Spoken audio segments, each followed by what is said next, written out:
بسم اللہ الرحمن الرحیم۔ نکاح موقت، نکاح متع، کیا یہ جائز ہے؟ اگر آپ کو کوئی لڑکی پسند آ جاتی ہے یا لڑکی کو کوئی بندہ پسند آ جاتا ہے اور وہ لڑکا یہ کہتا ہے کہ بھائی 50,000 روپے لے لو، 1,00,000 روپے لے لو، 1 مہینے کے لیے، 10 دن کے لیے، 3 دن کے لیے، سال کے لیے مجھے دے دو، میں آپ سے نکاح کرنا چاہتا ہوں، میں گھر سے دور ہوں، گھر نہیں جا سکتا، بیوی بچوں کو یہاں نہیں لا سکتا، یا میری شادی نہیں ہو رہی، رشتہ نہیں مل رہا، جب تک نہیں مل رہا 1 مہینے 2 مہینے تک آپ میرے ساتھ رہو، میں آپ کو چھوڑ دوں گا۔ یعنی کہ نکاح کو مقید کر لینا، 1 دن کے ساتھ، 2 دن کے ساتھ، کیا یہ اسلام میں جائز ہے؟ اس کو نکاح متع کہا جاتا ہے۔ کہ اسلام اس بات کی اجازت دیتا ہے کہ مختصر سے وقت کے لیے نکاح کر لیا جائے؟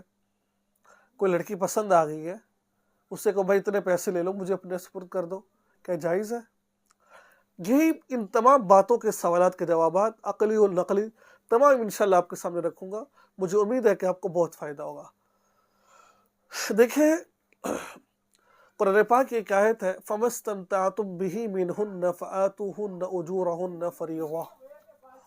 کچھ لوگ اس آیت کو دلیل کے طور پر پیش کرتے ہیں کہ بھائی دیکھو، اللہ تعالیٰ قرآن پاک میں فرما رہے ہیں فَمَسْتَمْتَعْتُمْ بِهِ مِنْهُنَّ فَآتُوهُنَّ أُجُورَهُنَّ فَرِيضَةً، کہ مفہوم عرض کر رہا ہوں کہ آپ پیسے دے دو اس کے، فَآتُوهُنَّ أُجُورَهُنَّ فَرِيضَةً، ان کا جو حق مہر ہے وہ دے دو، وہ تم پر فرض ہے، اور تم اس سے استمتاع حاصل کرو۔ یعنی کہ پیسے دے کر فائدے حاصل کرو، اس وجہ سے اس کو جائز سمجھتے ہیں۔ خوب اس بات کو سمجھ لیجئے جو قرآن پاک نے یہاں پر بیان کیا ہے، فَمَسْتَمْتَعْتُمْ بِهِ مِنْهُنَّ فَآتُوهُنَّ أُجُورَهُنَّ فَرِيضَةً، اس کا مطلب اگر آپ اس کی تفسیر پڑھنا چاہتے ہیں نا، تو تفسیر معروف القرآن، یہ مفتی محمد شفیع عثمانی صاحب، مفتی تقی عثمانی صاحب کے والد محترم کی تفسیر ہے، آپ اس آیت کو جا کر وہاں پر پڑھیے۔ سورۃ النساء کی کچھ آیاتوں، یہ آیت ہے، وہاں پر اس کی تفسیر پڑھیے، آپ کو پتہ چل جائے گا کہ کیا اس کی حقیقت کیا ہے۔ اس کا مطلب ہے کہ بھائی آپ جب شادی ہو چکی ہے، نکاح ہو چکا ہے، تو اگر آپ نے بیوی کے ساتھ ازدواجی تعلق قائم کر لیا ہے، فَمَسْتَمْتَعْتُمْ بِهِ مِنْهُنَّ، کر لیا ہے، آپ نے استمتاع کر لیا ہے، ہم مصری کر لی ہے، تو فَآتُوهُنَّ أُجُورَهُنَّ فَرِيضَةً، اب تم پر فرض ہے، واجب ہے کہ تم اس کا حق مہر ادا کرو، پورا ادا کرو۔ اگر نہیں، بعض دفعہ ایسا ہوتا ہے کہ نکاح ہو جاتا، رخصتی نہیں ہوتی ہے، ہم بستری نہیں ہوتی ہے، تو پھر شریعت کہتی ہے پھر آدھا حق مہر دینا پڑے گا آپ کو۔ اور یاد رکھیں کہ جو حق مہر معجل لکھا ہوتا ہے کہ بھئی ادا کر، اور شوہر بیوی کو ادا نہیں کرتا، تو بیوی اس کو قریب نہ آنے دے، یہ بیوی کو اختیار ہے، وہ بیوی کہہ سکتی مجھے پہلے حق مہر دو پھر میرے پاس جاؤ۔ اس آیت کے اندر اس بات کا ذکر کیا گیا ہے، نہ کہ یہ کہا گیا ہے کہ بھائی پیسے دے کر نکاح کو موقت کر لیا جائے۔ اب میں آپ کے سامنے قرآن پاک احادیث مبارکہ پیش کرتا ہوں۔ صحیح مسلم اور بخاری کی غالباً روایت ہے یہ، حضرت علی رضی اللہ عنہ فرماتے ہیں، مفہوم عرض کر رہا ہوں، غزوہ خیبر کے موقع پر رسول اللہ صلی اللہ علیہ وسلم نے اس سے، متع سے، ٹھیک ہے، اور گدھے کے گوشت کھانے سے رسول اللہ صلی اللہ علیہ وسلم نے منع فرما دیا تھا۔ حدیث کیا ہے، میں آپ کو حدیث پیش کرنا چاہتا ہوں۔ میں آپ کو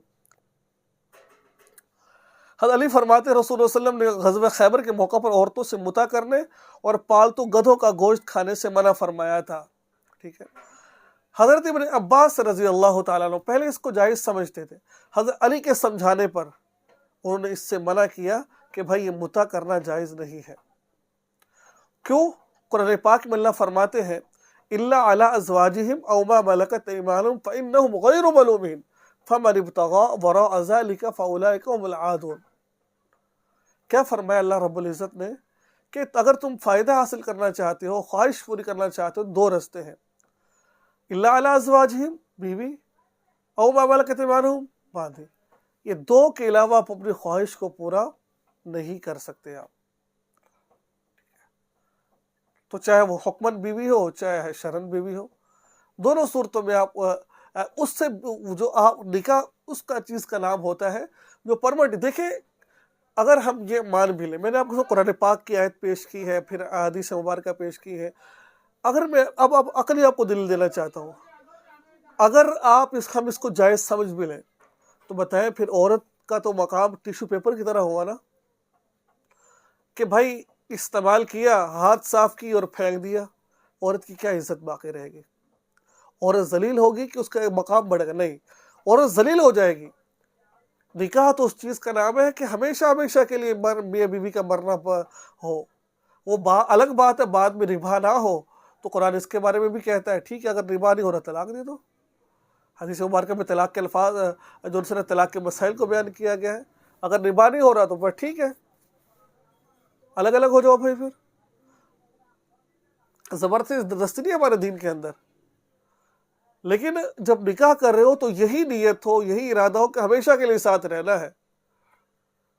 تو معلوم ہوا اگر کسی کو کوئی لڑکی پسند آ جاتی ہے، وہ بغیر گواہوں کے نکاح، کوئی ہمارے اندر معاشرے میں یہ بھی چیز چل رہی ہے نا، بغیر گواہوں کے جو ان سے نکاح، بھائی نکاح کے لیے شرط یہ ہے لڑکا لڑکی ایک جگہ موجود ہو اور ان کے گواہ بھی ایک جگہ موجود ہو، تب یہ نکاح منعقد ہوتا ہے، ویسے نکاح منعقد نہیں ہوتا ہے یہ والا۔ اللہ کو گواہ، اللہ تو دیکھ رہے ہیں نا، اللہ کا تو لیکن ایسا نہیں ہے کہ جب اللہ گواہ نکاح پروپر نکاح ہوگا وہ والا۔ تو نکاح متع کرنا شریعت کے اندر ناجائز اور حرام ہے، اس طرح نہیں ہوتا ہے۔ اللہ تعالیٰ سے دعا ہے اللہ تعالیٰ آپ سب کو اس فتنے سے